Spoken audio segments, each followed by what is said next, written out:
Bonjour, bienvenue pour cette dernière vidéo sur le chemin de Compostelle. Donc là je ne suis plus sur le chemin de Compostelle, je suis rentré.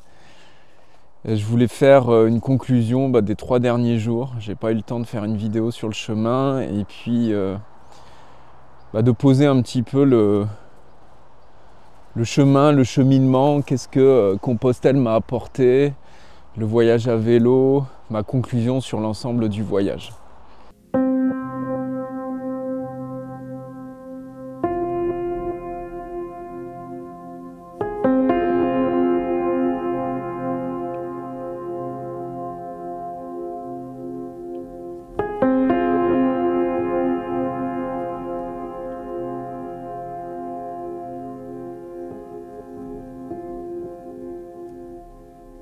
Donc j'ai cheminé à vélo depuis chez moi. Ça a été vraiment quelque chose de plus puissant que d'habitude, c'est-à-dire vraiment de partir de chez moi, de fermer la porte et vraiment de ne pas avoir de transport entre deux. Parce que les anciens voyages que j'ai pu faire à pied, que j'ai pu faire à vélo, et aussi un Compostelle que j'ai fait il y a 10 ans, il y avait cette idée où c'était pas forcément possible de pouvoir partir vraiment de chez moi. Et ça, j'ai vraiment senti aussi une différence. Donc, je vous invite vraiment, si vous le pouvez, que ce soit dans des voyages, quels qu'ils soient, ou un pèlerinage, c'est vraiment d'essayer de partir de chez vous, de fermer la porte. Cette sensation, ça m'a apporté de me dire, quand j'étais par exemple en Espagne, mais je suis venu que à vélo. Il n'y a pas eu de bus, il n'y a pas eu de train, il n'y a pas eu d'avion. Et ça a vraiment apporté une plus grande consistance au pèlerinage. L'idée vraiment du pèlerinage, c'est qu'on part de chez soi. Donc ça a été assez fort, assez puissant. Le sentiment global, quand je suis arrivé à Santiago, ça a été un sentiment d'accomplissement.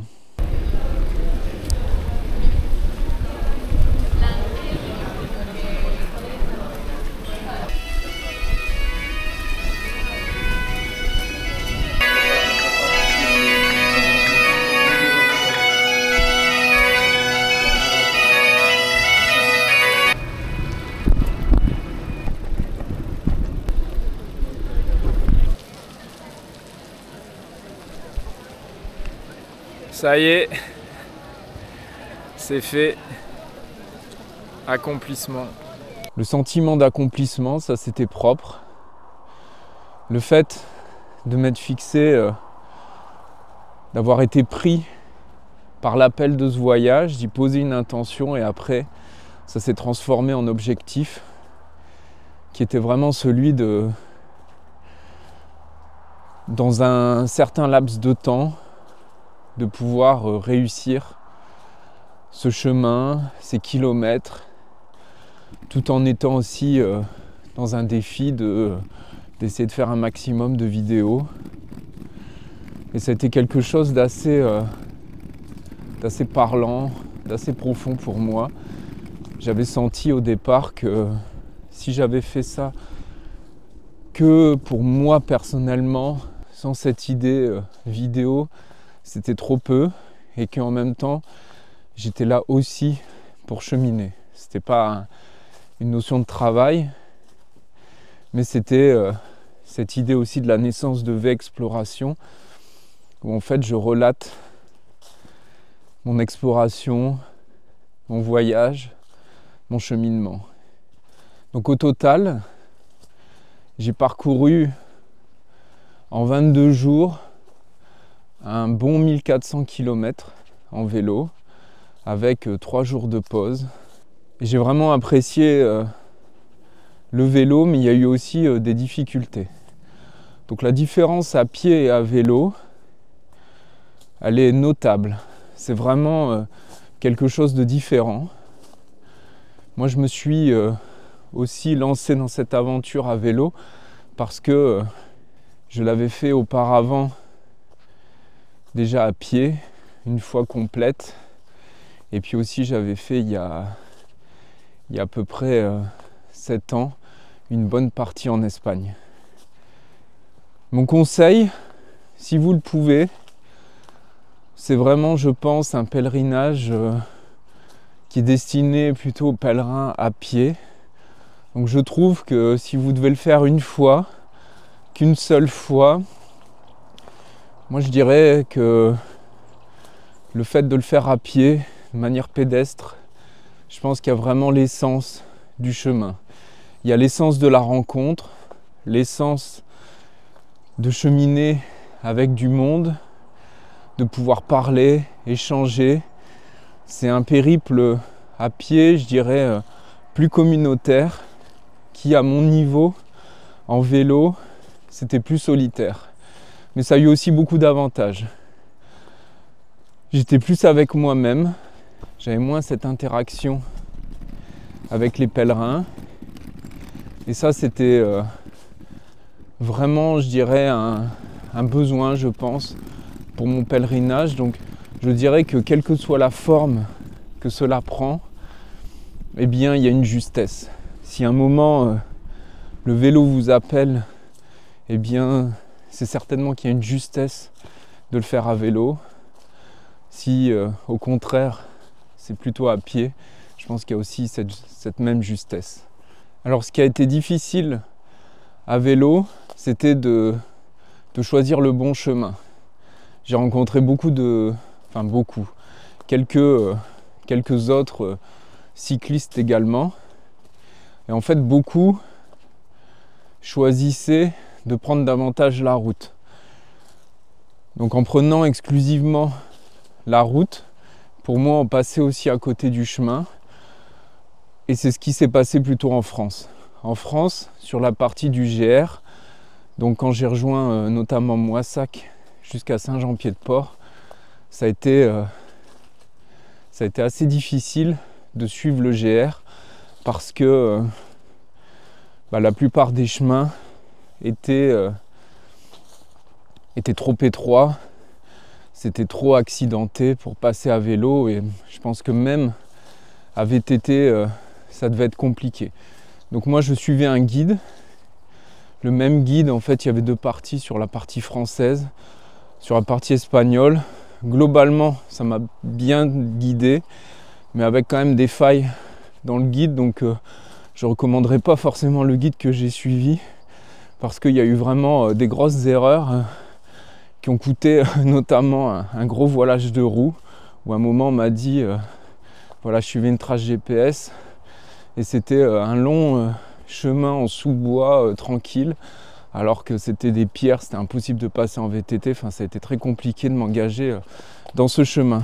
Donc, le fait de le faire à vélo, ça a apporté une difficulté supplémentaire. À pied, il y a vraiment, je dirais, un apaisement de l'esprit où en fait on suit que les flèches jaunes, on peut s'y fier.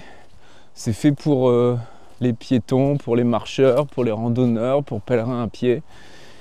Et c'est quelque chose d'assez confortable. À l'inverse, moi ça a été, surtout au début de l'Espagne, je ne savais pas comment, en France je prenais principalement la route, mais en Espagne j'étais toujours un petit peu dans, justement après cette mauvaise expérience que je vous ai contée, c'est comment finalement je pouvais bien jauger, bien juger entre les pistes et les routes. Et après, j'ai réussi à trouver mon rythme par rapport à ça, retrouver bien mon intuition au-delà du guide. Et j'ai vraiment bien apprécié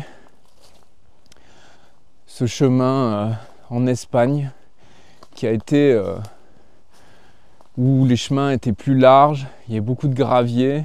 Moi, j'avais un vélo pas fondamentalement adapté à ça, mais assez adapté. Et c'était vraiment très nourrissant pour moi. J'avais cette impression en vélo de pouvoir un petit peu voler. Et ça, c'est ça que j'ai beaucoup apprécié avec le vélo, cette sensation, et ça d'une manière générale avec le voyage à vélo, d'avoir un changement de rythme. Ça, c'est vraiment ce que j'ai aimé à vélo.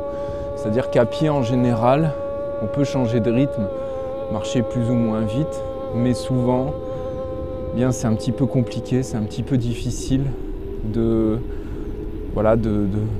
faire des zigzags, d'accélérer, de ralentir, de se laisser porter.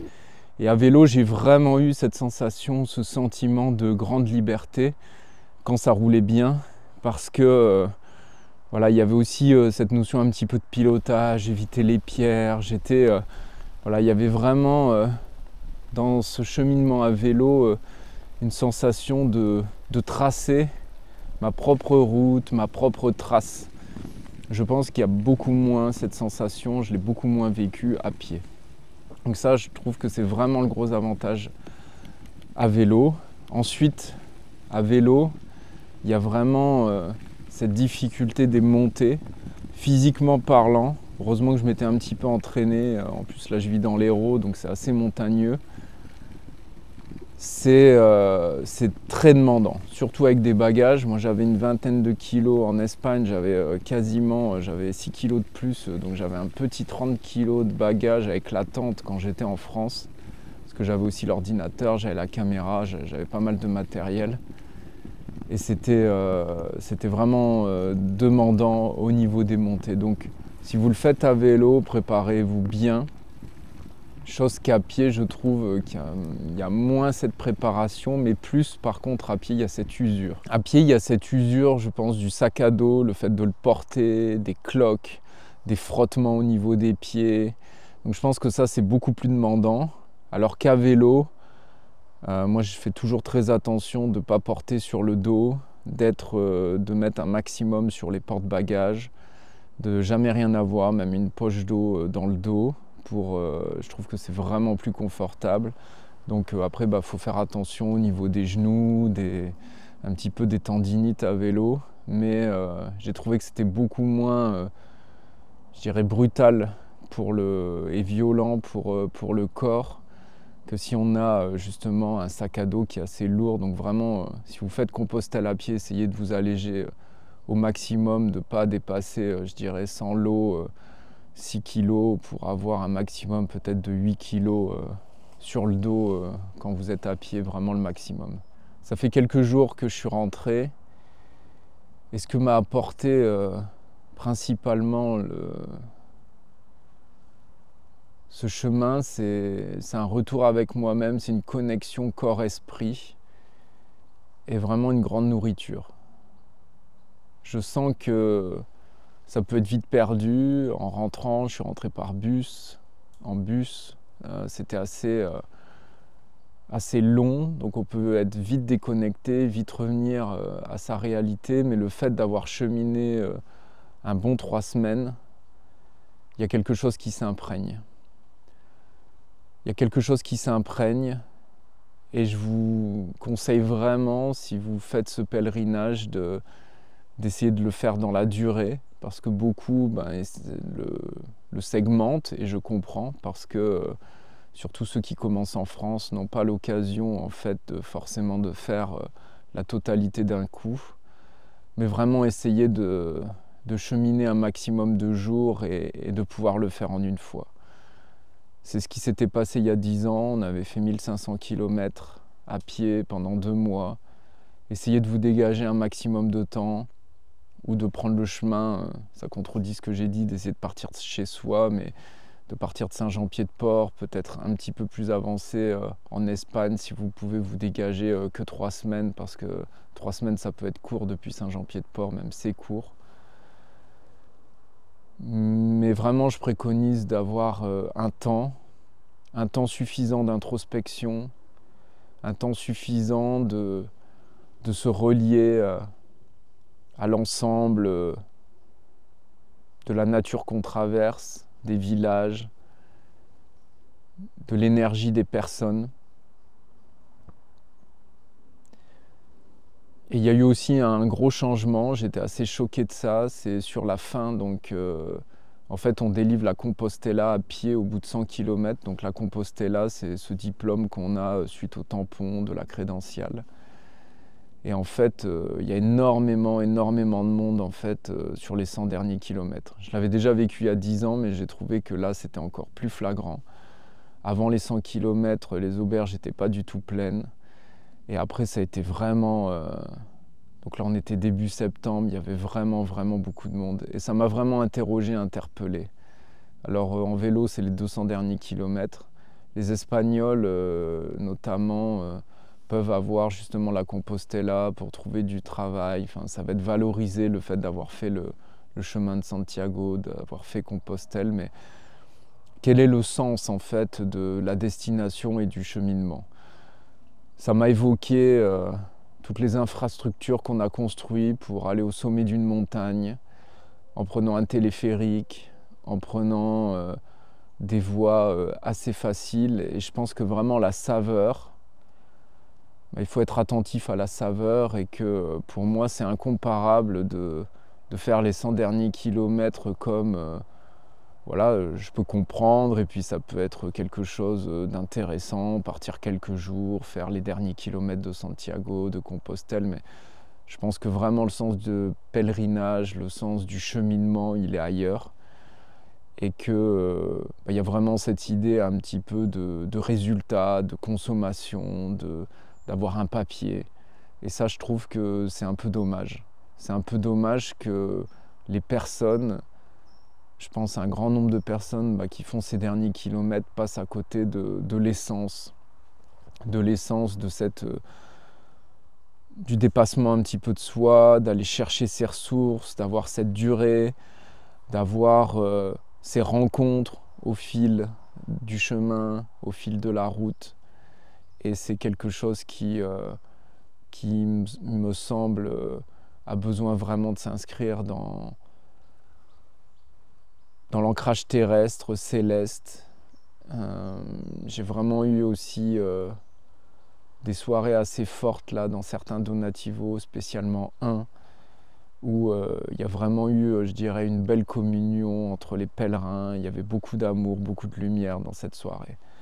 Donc je dirais que c'est aussi un petit peu la loterie au long du chemin, par rapport au logement, par rapport à là où on dort. C'est que des fois c'est plus que commercial, c'est-à-dire que c'est juste on arrive et puis alors c'est des infrastructures bien sûr aidantes, mais je veux dire il y a voilà, on remplit des lits et puis voilà, on rend service aux pèlerins, et nous, eh bien, ceux qui reçoivent, ceux qui accueillent, eh bien, ça leur fait, voilà, ça leur fait une rémunération, et ça s'arrête là.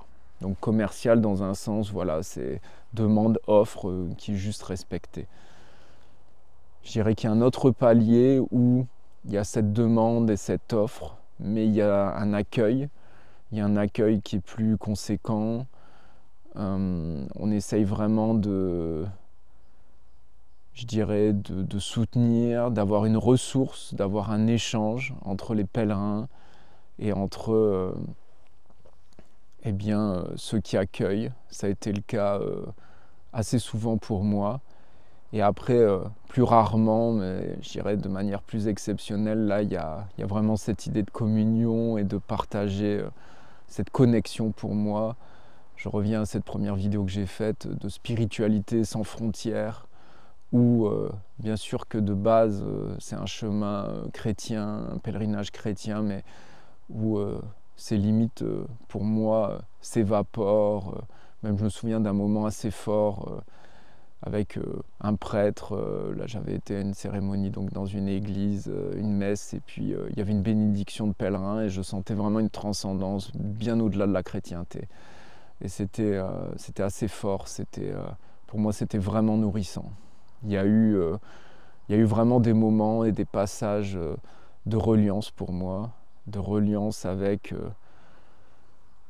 l'essence profonde, avec l'au-delà, avec ce qui nous relie tous et toutes. Donc ça m'a vraiment nourri et ça m'a vraiment connecté par rapport à ça. Pour conclure vraiment, je vous invite à faire ce chemin, à aussi entreprendre d'autres chemins, mais j'ai vraiment cette force pour moi d'avancer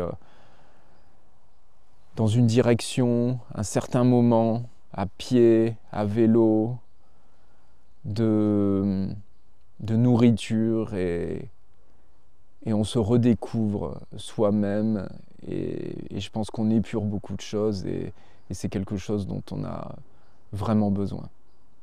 Je vous remercie de votre écoute pour cette vidéo, pour les autres vidéos. Merci de m'avoir suivi pendant ce pèlerinage, pendant cette aventure. J'ai déjà d'autres aventures en prévision, pas pour tout de suite. J'ai d'autres projets en attendant.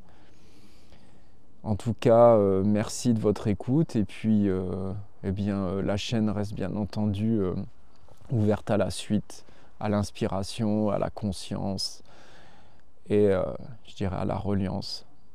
Merci, à bientôt.